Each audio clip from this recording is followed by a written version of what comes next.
आप देख रहे हो सच्ची घटनाएं। सच्ची घटनाओं के इस नए एपिसोड में एक बार फिर आप सभी का स्वागत है। मेरा नाम भावेश दोहाड़ी है और मैं खरबा जाति से हूँ। मेरा जन्म तो बरखला गांव में हुआ था, पर अब मैं बेरावल सिटी में रहता हूँ। करीब 6 महीने पहले की बात है। मेरी नौकरी छूट गई थी और मेरे पास खाने पीने के पैसे भी नहीं थे। हालत इतनी बुरी थी कि कई जगह से उधार खाने पीने का खर्च चलाना पड़ रहा था। उन दिनों कुछ भी करके पैसे कमाने के लिए तैयार था। पैसे की तंगी की वजह से मैं इतना डिप्रेस था कि सही गलत का फ़र्क भी मिटा चुका था।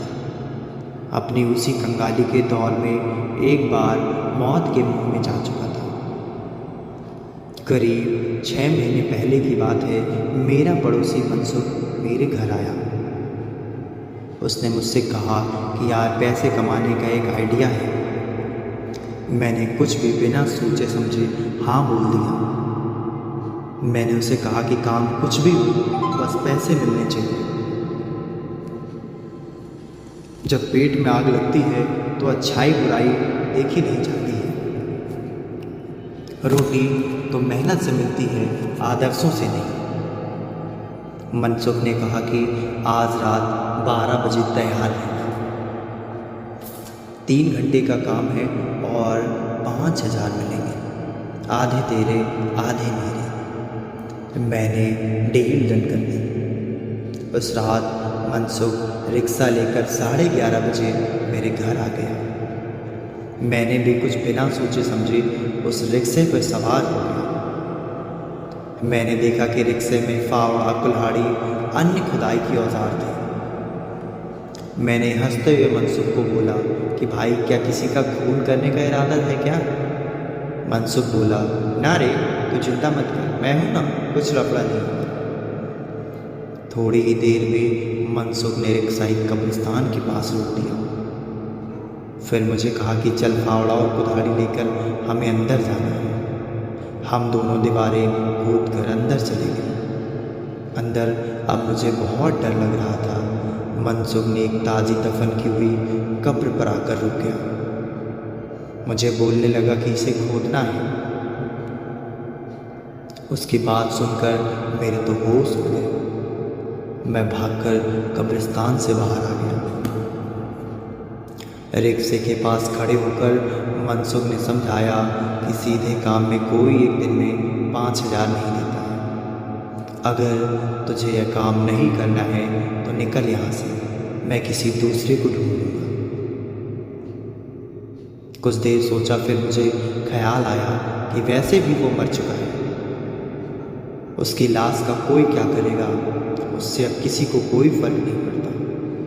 वैसे भी अगर कुछ पैसे नहीं कमाए तो मेरी जान लाश बन जाएगी, मैं किसी गटर में पड़ा हूँ। थोड़ी ही देर में हिम्मत कर मैं उस घिनौने गलत काम के लिए राजी हो गया। कुछ ही देर में हमने उस कब्र को खोदकर एक लाश बाहर निकाल ली। वह एक अधेड़ उम्र की औरत की ताजी लाश थी, जिसे शायद उसी दिन सुबह दफनाया गया था। उस लाश की बदबू सिर फाड़ देने वाली थी। जैसे तैसे करके हमने उसे रिक्शे में डाला और खाली कब्र मिट्टी से ढक दी। उसके बाद जल्दी से हम दोनों रिक्शा की ओर बैठकर चल दिए। रिक्शा के अंदर देखा तो हमारी जान निकल गई। वहाँ रिक्शा से लाश गायब थी। ये अजीब घटना देखकर मेरे रोंगटे खड़े हो गए। मैंने मनसुख को बोला कि यार भाग चलते हैं।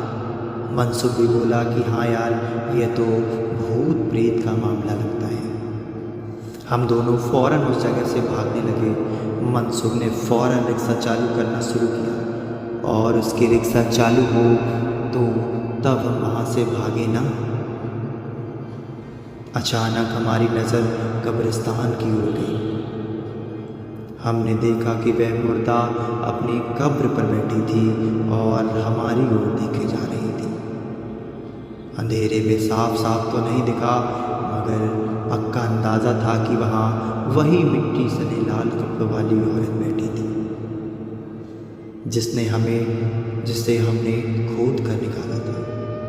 एक लाश को इस तरह अपनी कब्र पर बैठा देख हम दोनों की सिट्टी पिट्टी गुम हो गई। हम दोनों रिक्शा छोड़कर वहाँ से भाग निकले और सुबह उजाला होते ही हम रिक्शा वहाँ से खींच कर वापस ले आए। उस दिन मैंने तो कसम खा ली भूखा मर जाऊँगा, पर पैसों के लिए ऐसा कोई खतरनाक काम नहीं करूँगा।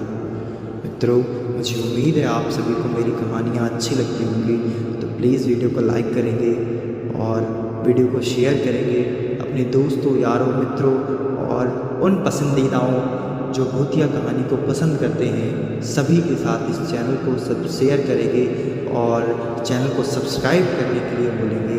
Thank you so much. जय बजरंग बली।